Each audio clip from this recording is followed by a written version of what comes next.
இன்னும் tight previous question பார்க்குறோம். வீரபாண்டிய கட்டபொம்மனை பற்றின கேள்வி இது.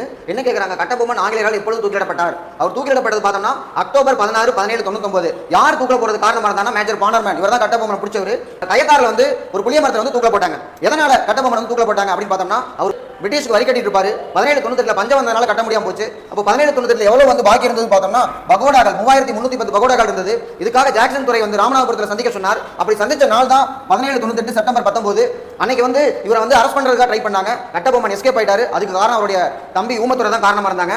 அதுக்கப்புறம் என்னாச்சுன்னா, கட்டபொம்மன் வந்து ஒரு மருது சகோதரோட சேர்ந்து போராட்டத்துக்கு வந்து பிளான் பண்ணாரு. அந்த பிளான் பண்ணதோட சிவகிரி பாளையத்தை அடிக்கிறதுக்காக அவருடைய திட்டம். ஆனால் வந்து சிவகிரி பாளையத்தை அடிக்கும் பொழுது கட்டபொம்மன் தோற்கடிக்கப்பட்டார். எங்க அப்படின்னா கல்லர்பட்டி சண்டையில. அவரை பிடிக்க முடியல.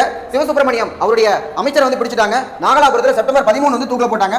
அதுக்கப்புறமா அவரை பிடிச்சு கொடுத்தது யார் அப்படின்னு பார்த்தோம்னா, களப்பூர் காட்டுல ஒளிஞ்சிருந்த கட்டபொம்மனை விஜயரங்கநாத தொண்டைமான் தான் பிடிச்சு கொடுத்தாரு. ஸோ ஃபைனலா வந்து 1799 பானர்மேன் வந்து தூக்கில போட்டாரு.